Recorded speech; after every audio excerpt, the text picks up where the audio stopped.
Shocking news निकल के आ रही है कि माइक्रोसॉफ्ट ने call of duty, Overwatch and candy crush के पब्लिशर एक्टिविजन ब्लिजर्ड किंग को खरीद लिया है, वो भी $68.7 बिलियन में। भाई साहब मेरे होश उड़ गए थे सुन के, इतनी ज्यादा अनएक्सपेक्टेड न्यूज है ये।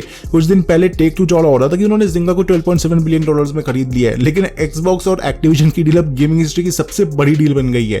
अब भाई एक्टिविजन के अंदर बहुत सारे चेंजेस आने वाले हैं। सबसे पहले तो लोगों को डर था कि सारे कॉल ऑफ ड्यूटी के गेम्स अब प्ले स्टेशन से हटके पीसी और एक्सबॉक्स एक्सक्लूसिव हो जाएंगे। एटलीस्ट एक्सबॉक्स ने कह दिया है कि जो गेम्स अब तक रिलीज हो चुके हैं ना, वो सब तो प्ले स्टेशन पे रहेंगे। फ्यूचर में आने वाले गेम्स का कोई गारंटी नहीं है। देन ऐसी रिपोर्ट्स आ रही है कि कॉल ऑफ ड्यूटी अपने ईयरली रिलीज शेड्यूल को ब्रेक कर सकता है, क्योंकि ये बात माइक्रोसॉफ्ट भी जानता है यार, हर साल गेम निकालने का कोई तुक बनता नहीं है। अब तो COD Warzone and COD mobile जैसे गेम्स हैं ही उनकी रेगुलर जोली बढ़ने के लिए। बाकी एक्सबॉक्स के बॉस फिल स्पेंसर का मानना है कि एक्टिविजन के पुराने गेम्स को रिवाइव किया जाए, क्योंकि उन्हें खुद भी बहुत पसंद थे एंड उनके डेवलपर्स को जबरदस्ती कॉल ऑफ ड्यूटी पे काम करना पड़ता था। और अब ये सारे गेम्स एक्सबॉक्स गेम पास पे भी आ जाएंगे, जिससे कि ये सर्विस अब और भी ज्यादा वैल्यूएबल हो जाएगी। तो ये एक्विजिशन को कंप्लीट होने में अभी 1 साल लगेगा, लेकिन इसका रिजल्ट हम गेमर्स के लिए अच्छा होता है या नहीं वो तो देखने वाली बात है। पर ये एक्विजिशन माइक्रोसॉफ्ट के लिए बहुत अच्छी रही है और सोनी के लिए बहुत ज्यादा बुरी।